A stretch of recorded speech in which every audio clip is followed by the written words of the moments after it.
versículos da carta de Pedro, e certamente agora estamos indo mais devagar mesmo, porque só estamos falando aos domingos à noite, que às quartas-feiras está o pastor, nosso pastor Márcio Santos, está falando às quartas-feiras, e eu estou falando só domingo à noite. Mas já revisamos algumas vezes a partir do verso 6, 7, 8, 9, da primeira carta de Pedro, capítulo 5, e hoje podemos enfatizar aqui a partir do verso 9,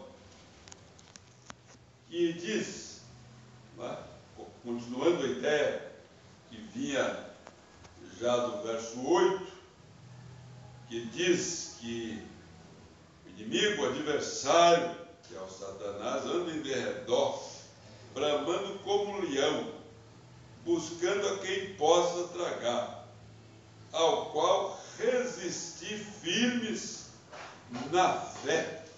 Firmes na fé.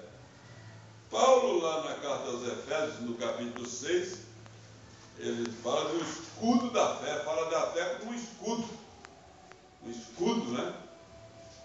Justamente para aparar os dardos inflamados do maligno.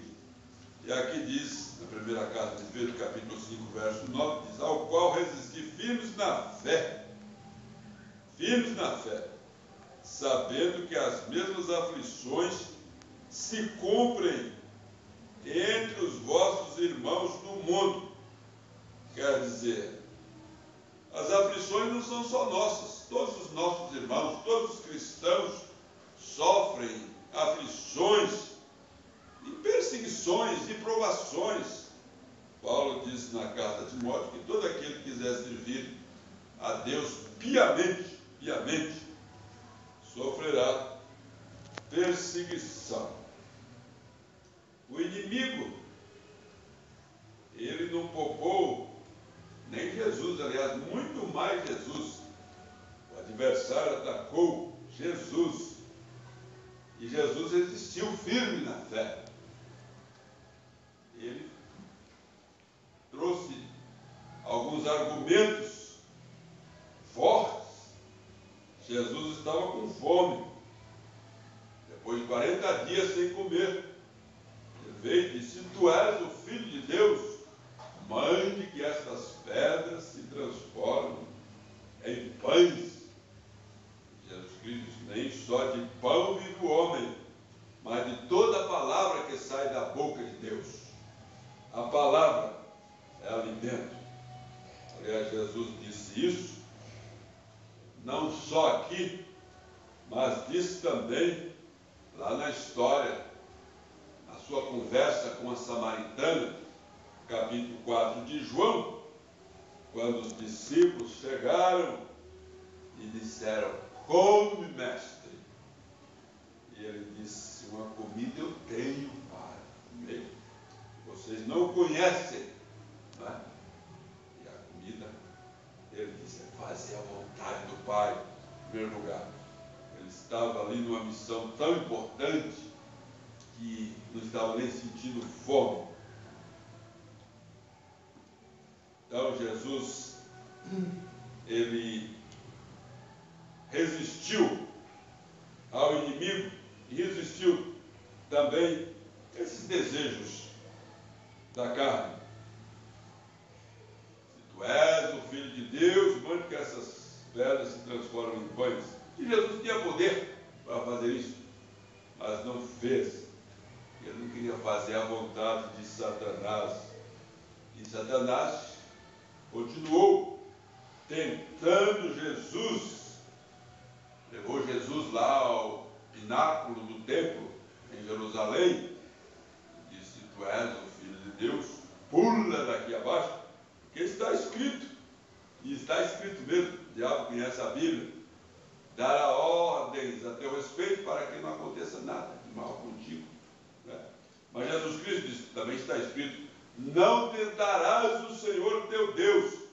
Então não basta usar a palavra de Deus é preciso usar corretamente, porque o diabo também usa para o mal, usa a própria palavra para tentar. Toma muito cuidado, porque o diabo usa a própria palavra para tentar.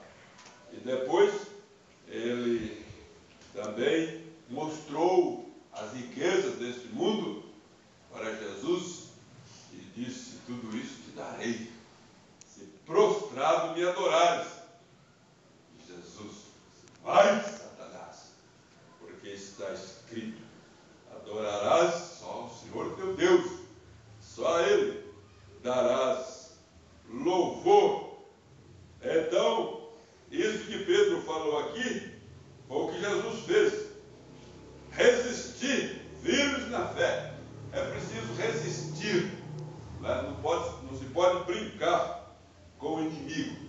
É preciso resistir, sabendo que as mesmas aflições se cumprem entre os vossos irmãos no mundo.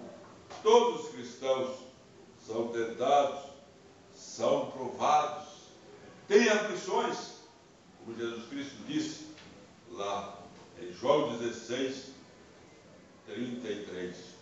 No mundo tereis aflição, mas tende bom ânimo, eu venci o mundo. Todos temos aflições, temos provações, mas temos que ficar firmes na fé. Continuando, a partir do verso 10, já entra numa seção final da carta que diz votos e saudações finais. E Pedro disse: e o Deus de toda graça, que em Cristo Jesus vos chamou à sua eterna glória, depois de haveres padecido um pouco, Ele mesmo vos aperfeiçoará, confirmará, fortificará e fortalecerá. Na verdade, essa divisão, mas o versículo está ligando o que ele disse. Ele está falando das aflições, das provações, das tentações do cristão, que o cristão precisa vigiar, precisa ficar firme, precisa ser humilde, precisa lançar sobre Deus toda a sua ansiedade, que nós vimos anteriormente. E nesta batalha nós temos a recompensa, né? A recompensa da nossa luta, que o Deus de toda graça, que em Cristo Jesus vos chamou à sua eterna glória. Devemos prestar atenção nessa palavra. Em Cristo Jesus vos chamou. É em Cristo, né? A nossa chamada, a nossa vocação é em Cristo. Em Cristo.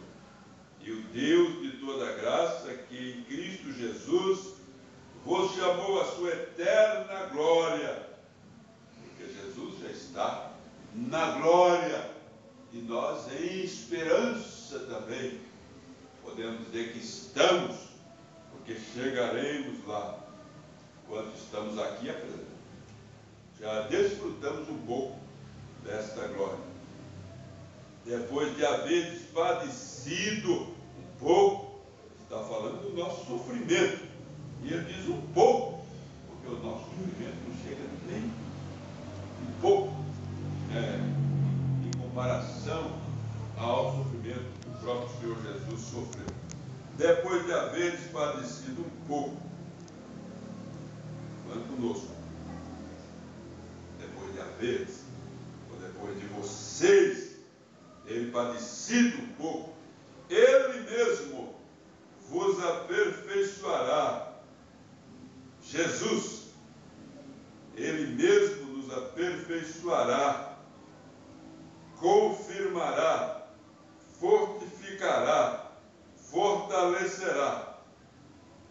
Repetindo o verso 10.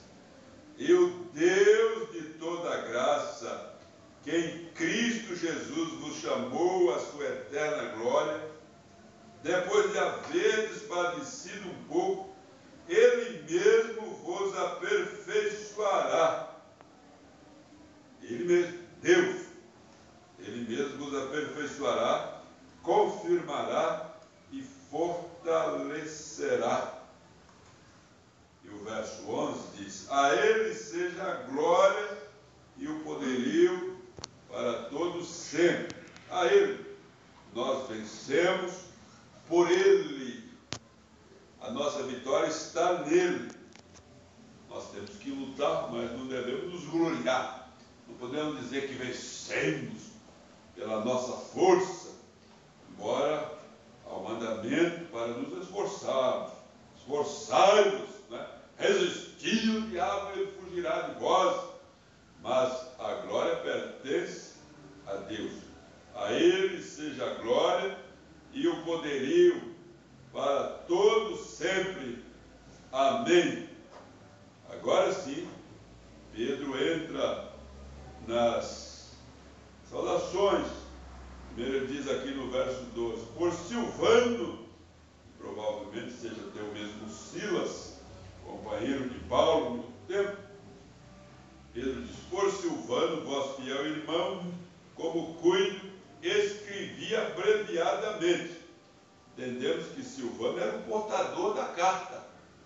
Naquele tempo, o portador levava a carta e ia lendo, porque, pelo que vimos no início, essa carta é dirigida aos que estavam dispersos.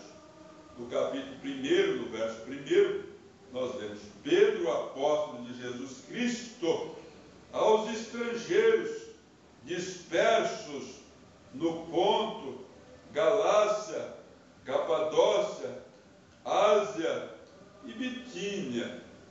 Entendemos que o portador aqui, Silvano, porque Pedro está dizendo que através de Silvano, por Silvano, vosso fiel irmão, como cuido, eu creio que ele é irmão fiel de vocês, escrevi abreviadamente, exortando e testificando que esta é a verdadeira graça de Deus, na qual estáis firmes. Naquele tempo não era como hoje. Cada um tem o seu exemplar da Bíblia. Nós temos até mais, cada crente, muitos crentes, né? Tem muitos exemplares. Naquele tempo não era assim, porque ainda nem estava na Bíblia. A carta veio para a Bíblia depois.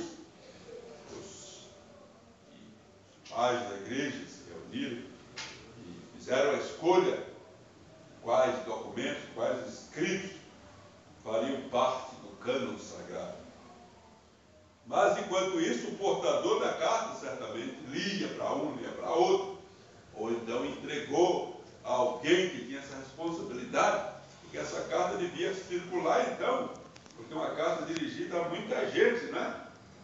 Pedro, apóstolo de Jesus Cristo, aos estrangeiros dispersos no Ponto, Galácia, Capadócia, Ásia e Bitínia, eleito segundo a presciência de Deus Pai, em santificação do Espírito Santo, para a obediência e aspersão do sangue de Jesus Cristo.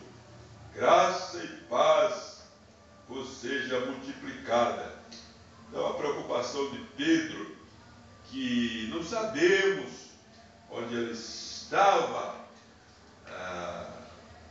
os comentaristas dizem que ele devia estar em Roma, embora ele chame, no fim ele fala de Babilônia, né? Mas alguns dizem que seria uma maneira dele discretamente falar sobre Roma, dizendo Babilônia, que nós vamos ver em seguida.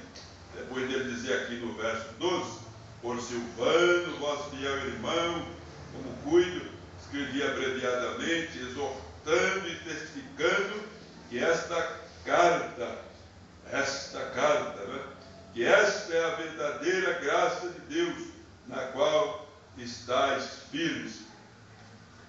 A vossa coeleita em Babilônia vos saúda.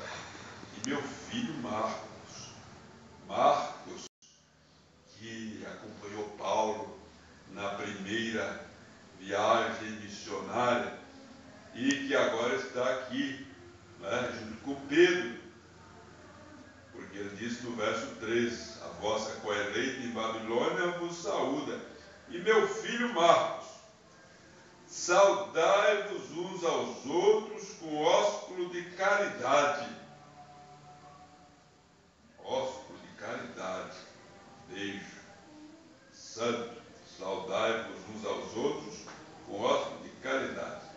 Paz seja com todos vós que estáis em Cristo Jesus. Paz. Paz. Jesus Cristo disse: deixe-vos a paz, a minha paz vos dou. Pedro termina sua carta aqui, depois das saudações, ele diz isso: paz seja com todos vós que estáis em Cristo Jesus. Amém. Paz, característica do cristão, paz.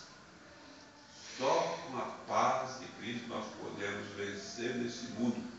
Por isso, o verso 7 que nós lemos anteriormente diz: lançando sobre ele toda a vossa ansiedade, porque ele tem cuidado de vós. Quando nós lançamos sobre ele toda a nossa ansiedade, nós temos paz. Temos paz. E a palavra de Deus diz também em outro lugar, né? De Paulo, a paz de Deus seja o árbitro. Quando nós não temos paz, devemos parar o jogo, saber o que está acontecendo e falar com o Senhor para recebermos paz, paz em nosso coração. Paz seja com todos vós que estáis em Cristo Jesus. Amém. Que tenhamos sempre paz. Tenhamos paz. Jesus disse isso também, quando ele diz: vinde a mim, todos vós que estáis cansados e oprimidos, e eu vos aliviarei. Tomai sobre vós o meu jugo e aprendei de mim, que sou manso e humilde de coração, e encontrareis descanso para as vossas almas. Paz, descanso é paz. Deus nos abençoe. Vamos orar. Deus, nosso Pai, nós te agradecemos pela tua palavra que lemos nesta noite, e assim concluímos a leitura e meditação na primeira carta do apóstolo São Pedro. Pedimos a tua bênção sobre nós nesta noite, sobre Gil e Beth, que vão voltar para a Piedade ainda nesta noite. Guarda os teus servos na viagem e tudo. Também amanhã de manhã, quando pretendemos ler a Bíblia na praça, às 8 horas da manhã. E a nossa viagem também a Sorocaba. Nós que vamos para lá, Maria, Lídia, Diana e eu, cada um na sua missão, no seu propósito. E abençoa os irmãos que vão ficar aqui. Nós pedimos tudo e agradecemos em nome de nosso Senhor e Salvador Jesus Cristo. Amém, amém e amém. Temos um Deus que ouve o que pedimos, temos um Deus que livra-nos do mal, temos um Deus que cuida da nossa vida, temos um Deus, o seu nome é Jeová.